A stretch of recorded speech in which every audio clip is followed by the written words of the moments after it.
আজকের আমি ছোলার ডাল বানাচ্ছি। লাউ দিয়ে এখানে ছোলার ডালটা ভিজিয়ে রেখেছি আধা ঘন্টা। এখন তেল গরম হয়েছে, গোটা জিরে দিয়ে দিলাম 3 টুকরো তেজপাতা, একটা শুকনো লঙ্কা ছেড়ে দিলাম আর কটা গোটা দিয়ে দিলাম শুকনো লঙ্কা। অল্প একটু হিং দিয়ে দিচ্ছি আমি। হিং দিলে একটা খুব সুন্দর সেন্ট আসে। এটা একটু ভাজা হবে মশলাগুলো। গরমের সময় তো হালকা ফুলকা খাবারও ভালো হয়, তাই লাউ ডাল বানাচ্ছি এই জন্য। রাত্রিরে তো এটা রুটির সাথেও ভালো হয়, ভাতের সাথেও ভালো হয়।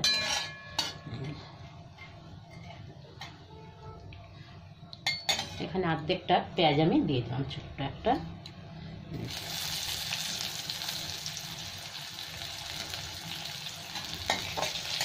এই পেঁয়াজটা একটু ভেজে নেবো লাল লাল করে, তারপরে অর্ধেক টমেটো দিয়ে দেবো।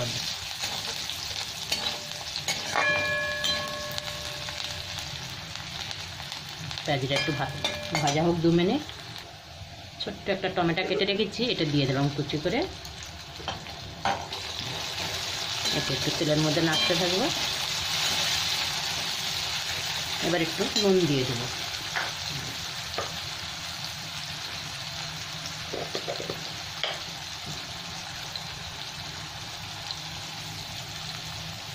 একবারে দিয়ে দিলাম, পরে আর দিতে হবে না আমাকে। এবার আমি হলুদ দিয়ে দিচ্ছি।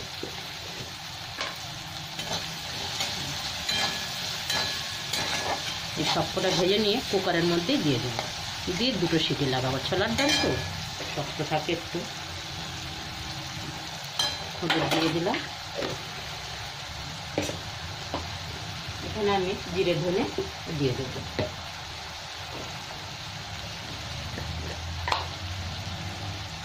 অল্প একটু ধনে পাউডার দিলাম, আধা চামচ দিয়ে দিচ্ছি জিরে পাউডার। অল্প একটু অর্ধেকটাই চামচ দিচ্ছি কালারের জন্য কাশ্মীরি লঙ্কা।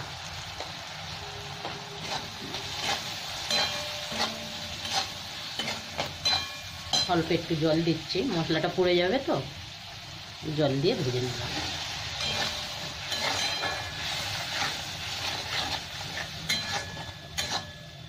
মশলাটা একটু ভালো করে ভাজা হোক, তারপরে আমি লাউ আর ডালটা তুলে দেবো।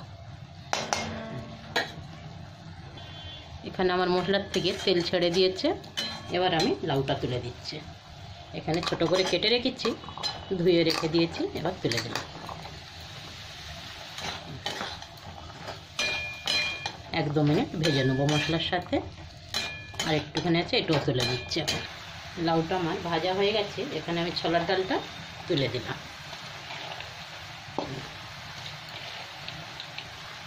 ছোলার ডালটাও লাউয়ের সাথে ভেজে নেবো আমি। এখানে আমার ছোলার ডালটাও ভাজা হয়ে গেছে, আর লাউও ভাজা হয়ে গেছে একসাথে মশলা। এবার আমি নামিয়ে নিচ্ছি, এই কুকারটা বসিয়ে দিচ্ছি। কুকারের মধ্যে সব তুলে দেবো। এদিকে গরম জল বসিয়ে দিচ্ছি, গরম জলটাও ঢেলে দেবো। এবার আমি সবটা দিয়ে কুকারের মধ্যে ঢেলে দিয়েছি। এবার আমি গরম জলটা দিয়ে দিলাম। এখানে 2 কাপ জল আছে, কেন আমি ডালটা তো বেশি পাতলা করবো না, ঘন হবে। এবার আমি কুকারে 2টো সিটি দেবো।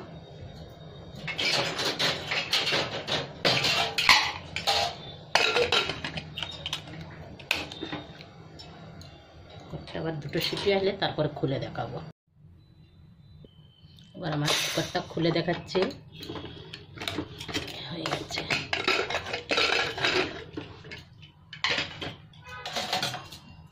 ডালটা খুব সুন্দর হয়েছে,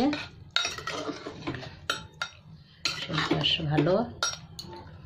ডালটা আমার গলে গেছে একদম, এরকম হবে। চলো, হয়ে গেল ডাল আমার একবারে। এবার ভাত রুটি যার সাথে খেতে পারো, খুব ভালো হয়। কড়ার মধ্যে ঢেলে নিয়েছি, জলেই হয়ে গেল। অল্প জল দিলেই এরকমই হয় ডালটা, বেশি জল লাগে না।